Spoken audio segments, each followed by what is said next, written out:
9 U.S. Presidents, Assassinated by Globalists, by Larry Engel. This is an opus brief. An overview opus brief, number 4. The Compromise of President John Quincy Adams. John Quincy Adams was an American statesman who served as the 6th President of the United States from 1825 to 1829. He also served as a diplomat, a senator, and member of the House of Representatives.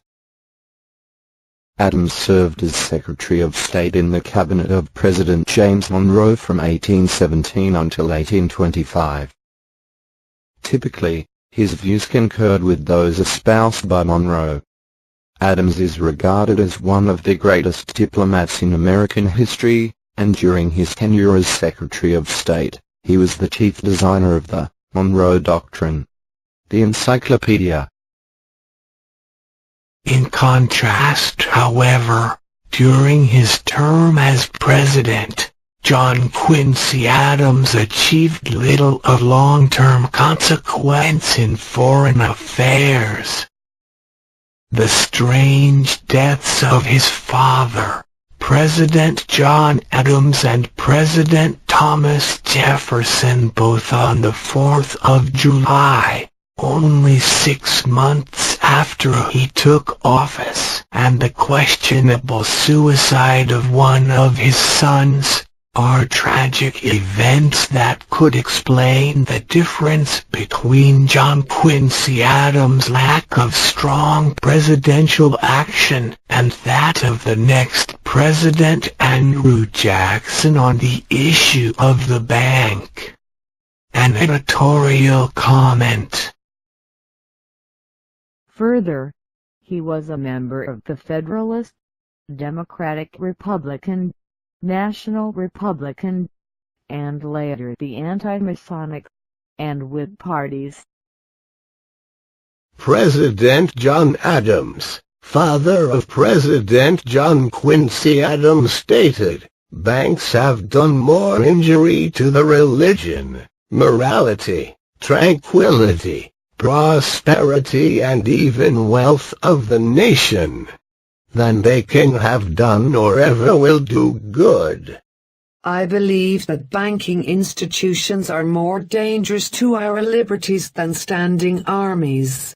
If the American people ever allow private banks to control the issue of their currency, first by inflation, then by deflation, the banks and corporations that will grow up around the banks will deprive the people of all property until their children wake up homeless on the continent their fathers conquered. The issuing power should be taken from the banks and restored to the people, to whom it properly belongs. Thomas Jefferson. The assassination of presidents in the early days. These presidents would be George Washington, John Adams, Thomas Jefferson, James Monroe, and also the compromise of James Madison and President John Quincy Adams. And these assassinations were carried out by the globalists, the international bankers, in order to take over the credit and money of the nation. And in killing these presidents, they sent a malevolent message on the 4th of July to the rest of the leaders and representatives in our government. If you oppose us taking over your credit and money, we'll kill you. Assassination is how the banking cartel always solves this problem. About only 6 months after assuming the office of president, the 6th president, John Quincy Adams, the son of John Adams, was faced with the circumstance that both his father, President John Adams, and President Thomas Jefferson died on the same day, only a few hours apart. Is there any evidence that these deaths changed or influenced this president? Did he get the message sent by the bankers? Was he compromised? My answer is yes. Then how? When John Quincy Adams served as Secretary of State, that would be under President Monroe, he was extremely aggressive against the European powers and their plan of colonizing in our hemisphere.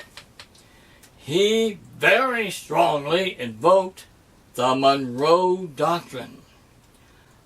But as president, this all changed, and even in the extreme. And his administration focused largely on domestic, local advances.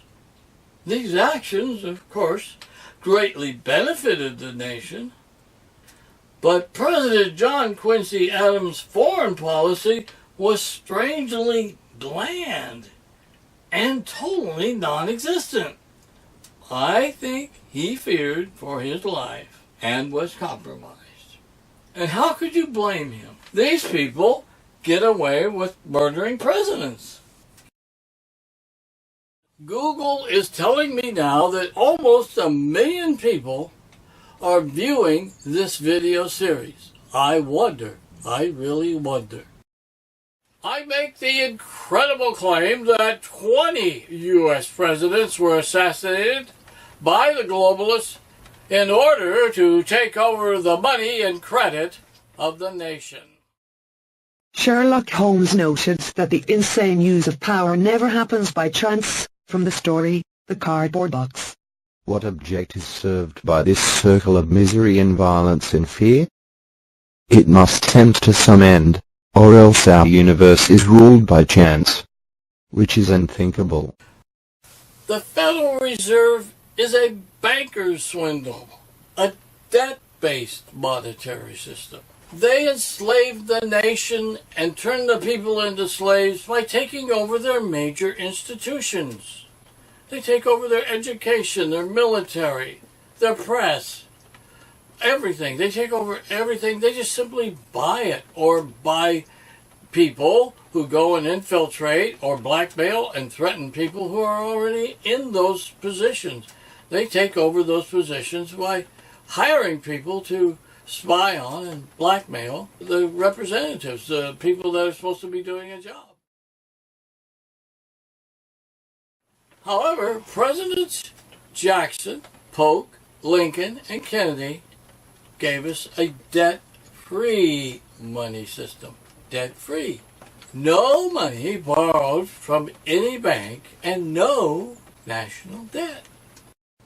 The nation cannot go bankrupt. It cannot crash. It's very easy to take this power away from the evil bankers. A president can do it with the flick of a pen. Therefore, in order to keep their wealth and their power, they assassinate our leaders. It's likely these dynasties do not even consider our leaders to be human beings. They call them livestock, or they call them goy. They have done the same thing for the same reason to popes, as well as to presidents, as my YouTube.com video demonstrates. The people need to intelligently demand debt-free money.